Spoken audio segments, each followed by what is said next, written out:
Madame, monsieur, il est possible que d'ici 30 ans, peut-être moins, nos enfants n'aient plus aucune idée de ce qu'est une tomate, une courgette, une poire ou une cerise, autrement qu'à travers les livres et les films documentaires. Ils seront obligés d'acheter leurs fruits au prix du caviar ou de passer par les arômes artificiels d'aliments fabriqués en usine pour avoir une petite idée de ce que pouvait être leur goût. En ce moment même, tous les fruits et les légumes, la variété, les saveurs et les bienfaits de produits cultivés et améliorés depuis des siècles par les agriculteurs, tout cela est mis en péril par quelques multinationales agrochimiques pour leur plus grand profit et avec la bénédiction des autorités censées les contrôler. Comment peut-on laisser les intérêts financiers à court terme de quelques grandes entreprises bouleverser si dramatiquement l'alimentation, l'environnement et l'avenir de toute une population? C'est ce que je voudrais vous expliquer maintenant. Les abeilles sont en train de mourir par milliards en Europe et à travers le monde. Et avec elles, c'est tout notre écosystème qui est menacé. Les chiffres sont alarmants. Dans certains pays européens, 30 à 40% des abeilles disparaissent chaque année. Certaines espèces ont déjà disparu. D'autres sont en voie d'extinction et ne totalisent plus que 3 ou 4% de leur population d'origine. Ces abeilles ne font pas uniquement du miel. Elles forment une humble et gigantesque force de travail, assurant la fécondation, la formation des fruits et des graines de plus de 80% des plantes que nous cultivons. Et les scientifiques ont beau chercher, fabriquer des abeilles robots et des drones, il n'existe aucune technique, aucune alternative viable pour remplacer cet énorme travail de pollinisation accompli chaque année par les abeilles. Autrement dit, si elles disparaissaient ou si leur nombre diminuait drastiquement, il ne serait plus possible de cultiver qu'à toute petite échelle et à grands frais les fruits et légumes qui nous nourrissent depuis des siècles, voire des millénaires. Sans abeilles, plus d'arbres fruitiers, plus de potagers, de maraîchers ou de grandes cultures comme le tournesol ou le colza, plus de fleurs dans les parcs et les jardins, ni de haies dans les campagnes. Une bonne partie des ensemences d'arbres qui couvrent notre territoire disparaîtraient également. Sans parler des centaines de milliers d'espèces d'animaux, insectes, oiseaux et mammifères qui dépendent directement de ces plantes pour leur survie. Les abeilles sont le maillon clé de la chaîne alimentaire. Leur disparition provoquerait un véritable cataclysme silencieux dont les conséquences dépasseraient tout ce que nous pouvons encore imaginer. Déjà, une étude menée pendant 20 ans au Royaume-Uni et aux Pays-Bas vient de révéler que la diversité des plantes à fleurs est en rapide déclin sur plus de 80% des sites étudiés. Et l'ONU, dans un rapport publié en 2011, annonce l'extinction de près de 20 000 espèces d'arbres et de plantes à fleurs dans les 2 prochaines décennies si rien n'est fait immédiatement pour enrayer le phénomène. Comment en est-on arrivé là? Plusieurs centaines d'études scientifiques menées ces 10 dernières années à travers le monde mettent en cause une famille d'insecticides neurotoxiques appelés néonicotinoïdes pour expliquer l'ampleur et la rapidité avec laquelle les abeilles sont décimées depuis quelques années. Ces pesticides ont été autorisés pour l'agriculture au début des années 1990 et se sont répandus très rapidement. En Angleterre, on est passé de 3 tonnes de néonicotinoïdes en 1994 à 80 tonnes en 2011. Ils représentent désormais plus du quart des pesticides utilisés sur la planète et la grande majorité des traitements des cultures en Europe et aux États-Unis. En Europe, on retrouve des traces de ces pesticides dans plus d'une ruche sur 2. Ils affaiblissent mortellement les abeilles qui succombent à des parasites et des maladies auxquelles elles résistaient jusque-là. Mais plus inquiétant encore, les chercheurs se sont récemment penchés sur les effets sublétaux de ces pesticides, c'est-à-dire l'effet sur les organismes vivants de microdoses qui ne sont pas directement mortels pour une espèce, mais qui, ingurgités de façon répétée, provoquent à terme des effets invisibles pour nous, mais potentiellement catastrophiques pour cette espèce. Conclusion de ces recherches, les néonicotinoïdes, même utilisés à très faible dose, ont des effets beaucoup plus complexes et dangereux pour les abeilles que ce qu'on croyait jusqu'ici. En attaquant leur système d'orientation par exemple, ils les empêchent de retrouver le chemin de la ruche. 2 abeilles infectées sur 3 finissent errantes par mourir d'épuisement. Ou en perturbant l'alimentation des bourdons et la ponte de leurs reines, ils font chuter les populations exposées à un niveau ne permettant plus leur renouvellement. Ces études ont fait peur à beaucoup de gens.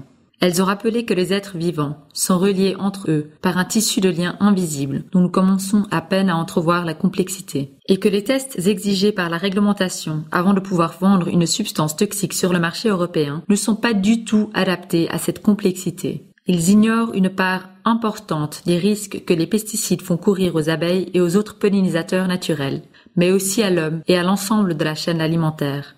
avec pour résultat potentiel une catastrophe écologique majeure que personne ne maîtrise aujourd'hui.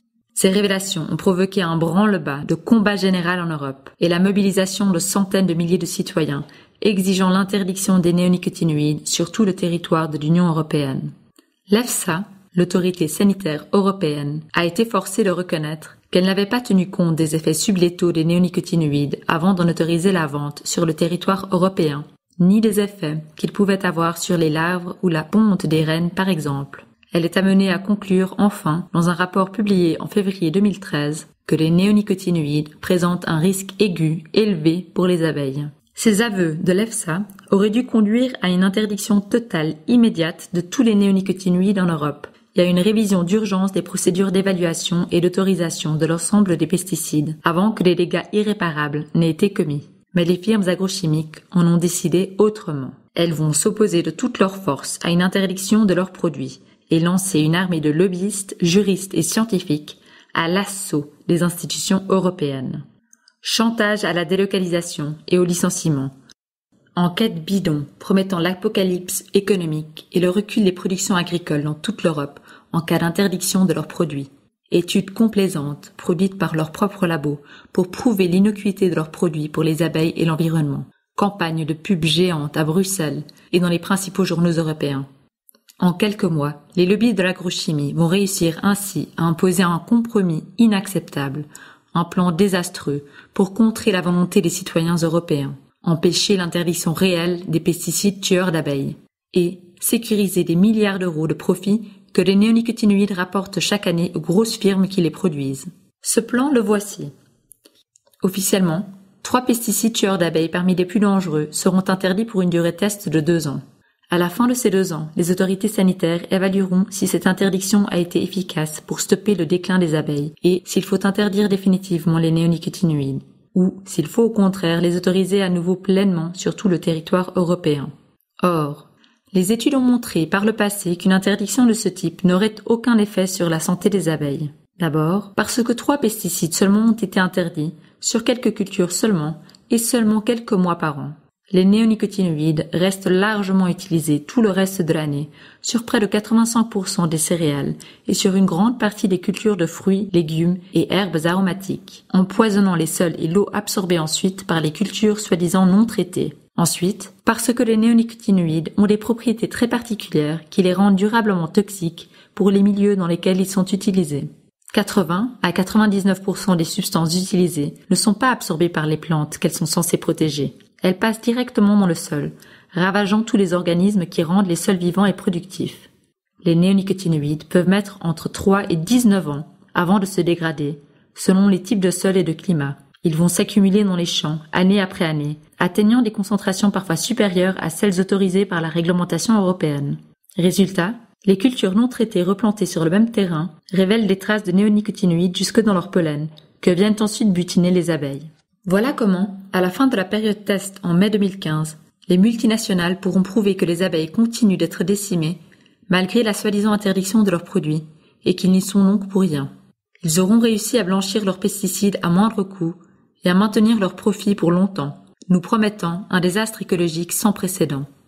Nous pouvons encore empêcher cela, mais il faut agir vite. Le mouvement Pollinis a décidé d'attaquer les lobbies de l'agrochimie à Bruxelles, avec leurs propres armes, avocats, juristes, experts et scientifiques, pour faire interdire définitivement les pesticides tueurs d'abeilles et accélérer le passage à une agriculture productive mais réellement durable en Europe. Nous avons commencé à rencontrer, l'un après l'autre, tous les responsables politiques et les fonctionnaires européens qui vont décider du sort des abeilles et de l'agriculture dans les mois qui viennent, pour lutter pied à pied contre les agents d'influence des firmes agrochimiques. Mais nous avons besoin du soutien massif des citoyens pour l'emporter. Et nous faisons appel à vous de toute urgence. Je m'appelle Marie-Antoinette.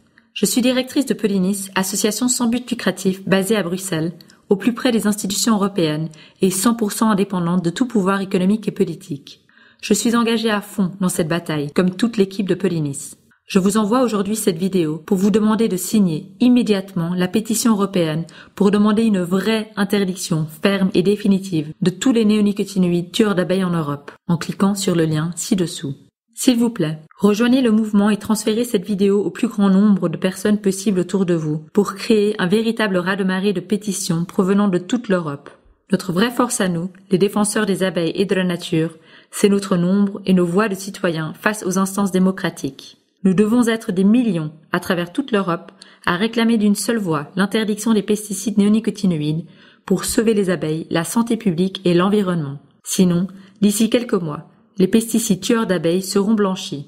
Des centaines de tonnes de néonicotinoïdes continueront à être utilisés en pure perte dans l'agriculture, détruisant l'écosystème et mettant en péril l'alimentation et la survie des générations futures. Je dis bien en pure perte.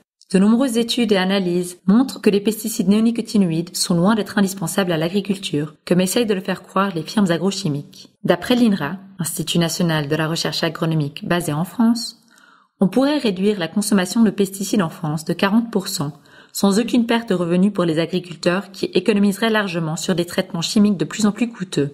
D'après ce rapport, plus de 20 000 tonnes de pesticides seraient déversées dans la nature en pure perte chaque année, pour la France uniquement. Les conséquences sont catastrophiques pour nous et notre environnement.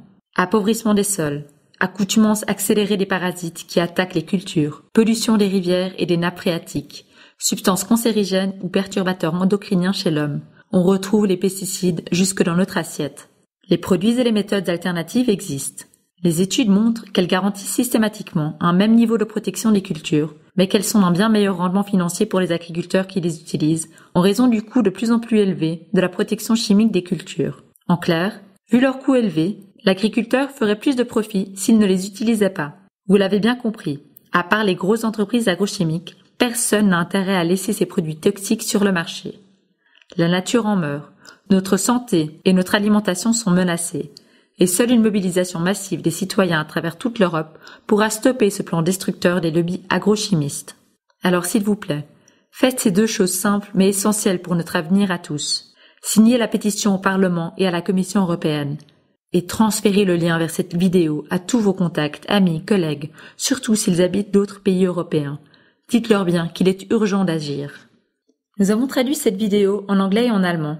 Pour atteindre un maximum de personnes en Europe, il suffit de cliquer sur le drapeau en haut à droite pour changer de langue. Je vous remercie par avance de toute votre aide pour rendre cette mobilisation gigantesque, pour qu'on arrête de sacrifier la santé, l'alimentation et l'environnement de tout un continent pour servir les intérêts à court terme de quelques grosses entreprises bien placées. Je compte sur vous. Nous vous tiendrons informés bien sûr des suites de notre démarche. Marie-Antoinette et toute l'équipe de Polynice.